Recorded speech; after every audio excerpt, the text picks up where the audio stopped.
kusakana kwatikuita zvekare pano paHatirari 263 pano panchava ndichikuzivisai manews updates ezvinhu zviri kuitika munyika yedu yeZimbabwe. Kana uchiri munyowani pathis YouTube channel kusubscribe mahara wotena on the notification bell uyezve malikes enyu malikes akakosha zvikuru zvinobatsira kuti vhidhiyo rineri ringe richifamba kuhama neshamwari. Vadikani, sekuziva kwamunozviita kana uchiri munyowani pathis YouTube channel usati waziva zvatinoita. Pano paHatirari 263 manews updates epanapa tinoenda kuti kamabatanidza tinoita tumuwane manews updates akati one day pasame video. First update ividhiyo remukadzi uyo anga achida kubatsirwa kuSouth Africa nekurapwa.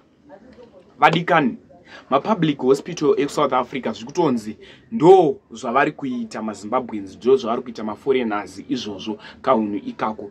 So mukadzi uyu anga ari ipapo achida kubatsirwa ari pahospital. Zvisinei zvanga ari pahospital achida kubatsirwa anga achimiswa zvichinzi hausi muSouth African. Saka ukasike kubatsirwa iwewe nekuti uri muforeigner, hausi muSouth African, hausi werudzi rwedu. Asi takatarisa tese tiri vanhu vatema, ende muZimbabwe hamuna mutongo yayo wekuti zvinonzi iwe uri wekunze saka chakadai so hauchiwani, chakadai so unoshota. Vanhu vari kupopota masocial media vichinzi uku kurwara kwemunhu dai vakoshesa utano hwemunhu vomubatsira zvake pane kungoti momisa munhu nekuti iwewe hausi muSouth African saka hauwane help yedu nekukasika, chimbomira ikoko.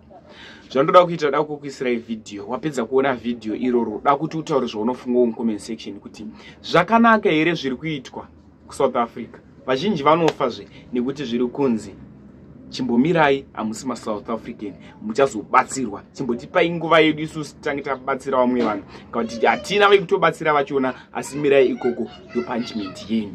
Da kuti muone this video, mapedza kuona video motaura zvamunofunga mucomment section. Apa tikutaura nyaya yekurwara kwemunhu, haisi nyaya yekuda kupuhwa chikafu, inyaya yekurwara kwemunhu.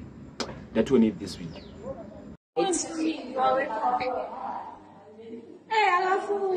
Akafuni in, you're the one who doesn't want. They say she must read me transfer. She's not. No, I can't hear what time. I can't wait anymore. I can't. Read me a transfer. Let me go to the doctor. Please. Shout as much as you want. Let everyone hear you. I want her to take a peek here. I want her to sue me, post me. I'll sue the fuck out of you.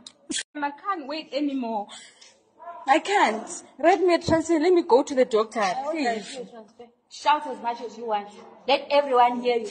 I want her to take a peek here. I want her to sue me, post me. I'll sue the fuck out of you. Sue me? Me? Yes, you. I don't just with you. So what do you do? I sleep, I move around and yeah, like just like doing, can just do BP and then give me. And I watch Netflix and eat. I eat and I watch. Yeah, that's what you said. That's what I said. I'm fat and beautiful. Then Next update akubata nyaya yekwamutare kusakubva. Kwamutare kusakubva mvura nezuro yakanaya zvine simba. Mvura yanaya zvine simba yakaparadza zvikoro, dzimba nezvimwe zvinhu zvakati siyanei. Da kukuisirai video mvura ichiyerera zvine power.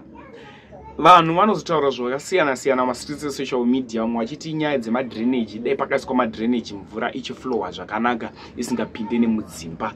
Hanzi ndo zvikunyanyoleka munyika yedu yeZimbabwe. Tichinamatira nyika yedu yeZimbabwe nguva ino yekunaya. Nguva yekunaya zvinoitika zvizhinji, zvinoitika zvakawanda, ende tinorasikirwa nevakawanda. Tonamata kuna Mwari kana uchiri mupenyu kuti Mwari iva ineni pese pandinenge ndiri, nekuti zvatiri kusangana nazvo muna 2025 zvanyanya. Ngatione this video.